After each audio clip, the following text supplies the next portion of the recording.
Assalamualaikum warahmatullahi wabarakatuh. Perkenalkan, nama saya Muhammad Yoga Setiawan dengan NIM 413 20010028. Saya akan menjelaskan tentang polusi logam berat dan efek biotoksi manusia.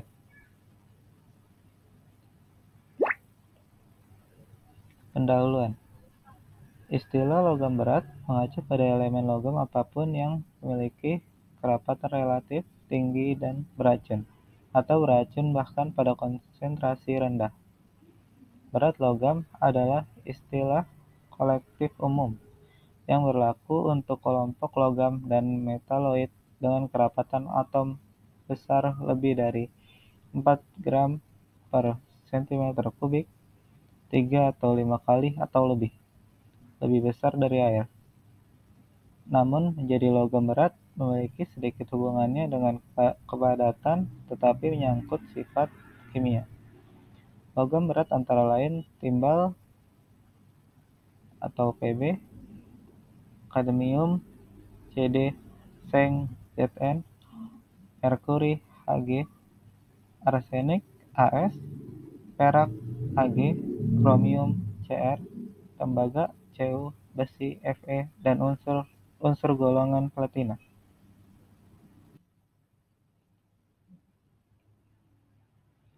Metode kejadian dan pemulihan logam berat. Logam berat terjadi sebagai konstituen alami bumi kerak dan kontaminan lingkungan yang persisten karena tidak dapat didegradasi atau dimusnahkan. Untuk sejauh mana mereka memasuki sistem tubuh melalui makanan, udara, dan air, dan bioakumulasi selama periode waktu tertentu. Di bebatuan mereka ada sebagai biji mereka dengan bentuk kimia yang berbeda. Dari mana mereka berada diperoleh kembali sebagai mineral. Biji logam berat meliputi sulfida seperti besi, arsenik, timbal seng, kobalt, dan nikel sulfida. Oksida seperti aluminium, mangan, emas, selenium, dan antimon. Beberapa ada dan dapat diperoleh kembali sebagai biji sulfida dan oksida seperti besi, tembaga, dan kobalt. Mineral biji cenderung terjadi dalam keluarga di mana logam yang ada secara alami sebagai sulfida sebagian besar akan terjadi bersamaan ada. Demikian juga untuk oksida. Oleh karena itu, sulfida timbal, kadmium, arsenik, dan merkuri secara alami akan ditemukan terjadi bersama dengan sulfida besi dan tembaga. Sebagai minor diperoleh sebagai produk sampingan dari berbagai hidrometalurgi proses atau sebagai bagian dari asap buangan dalam proses pirometalurgi dan lainnya yang mengikuti setelah penambangan pulihkan mereka. Selama proses penambangan, beberapa logam tertinggal sebagai tiling yang tersebar di tempat terbuka dan sebagian lubang tertutup. Beberapa diangkut melalui angin dan banjir, menimbulkan berbagai masalah lingkungan. Logam berat pada dasarnya pulih dari mereka biji dengan operasi pengolahan mineral. Kimia polusi logam berat. Kegiatan penambangan dan proses biokimia lainnya sering terjadi mengakibatkan timbulnya air asam tambang atau AMD, sebuah fenomena umum yang terkait dengan kegiatan pertambangan itu dihasilkan ketika pirit atau FeS2 dan sulfida lainnya mineral dalam akuifer dan pertambangan sekarang dan bekas situs yang terkena udara dan air di hadapan pengoksidasi bakteri seperti Thiobacillus ferrosidans dan dioksidasi untuk menghasilkan ion logam, sulfat dan kasaman, seperti tabel yang di bawah.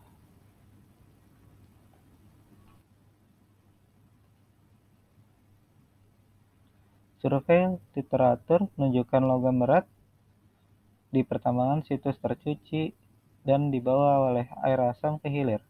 Mereka dapat ditindaklanjuti oleh bakteri dan termetilasi untuk menghasilkan bentuk organik, seperti monometil merkuri dan dimetil kadmium. Konversi ini dilakukan oleh bakteri dalam air dengan adanya bahan organik sesuai dengan persamaan sederhana berikut. M plus organik matter H2O bakteria CH3 M dan CH3 2M. Dalam konversi non-biologis, reaksi berikut telah diidentifikasi untuk merkuri. Bentuk-bentuk organik telah dilaporkan sangat beracun dan memengaruhi kualitas air melalui rembesan mencemari sumber air di bawah tanah. Nilai pH rendah memang demikian tidak perlu ditetapkan untuk logam yang akan dirilis. Dari menambang limbah pada konsentrasi yang merugikan karena dekat pH netral pH 6-7 telah ditetapkan untuk beberapa orang logam seperti Zn, Cd, dan As. Faktor-faktor seperti jarak hilir dari lokasi penambangan, muatan koloid, gangguan pH, dan pengenceran akhirnya mengontrol kualitas sumber air. Biokimia toksisitas. Efek keracunan logam berat adalah karena mereka gangguan pada biokimia tubuh normal di proses metabolisme normal. Saat tertelan dalam asam media perut, mereka diubah menjadi kandangnya keadaan oksidasi Zn2+, Pb2+, Cd2+, As2+, As3+, Ag2+, dan Ag+, dan bergabung dengan biomolekul tubuh seperti protein dan enzim untuk membentuk kimia yang kuat dan stabil obligasi.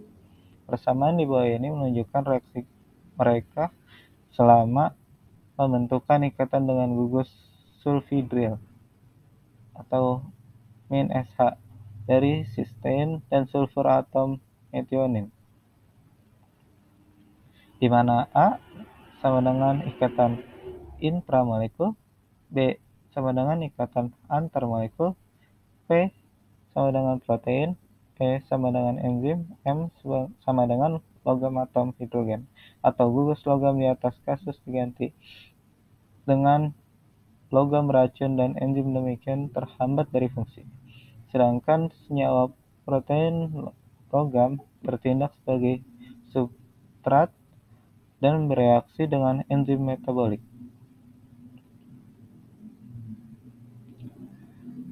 Kesimpulannya,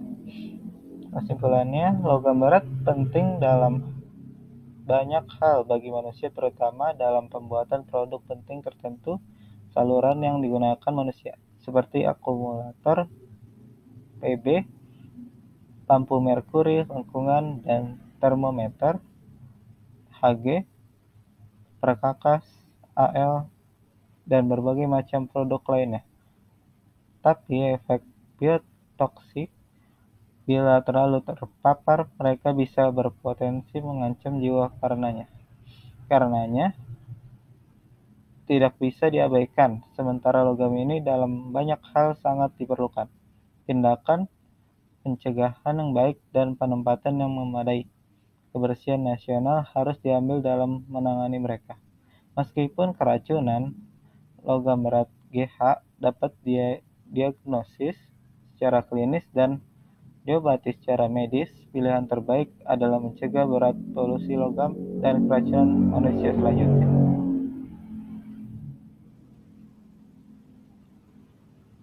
Sekian dari saya. dan terima kasih. Assalamualaikum warahmatullahi wabarakatuh.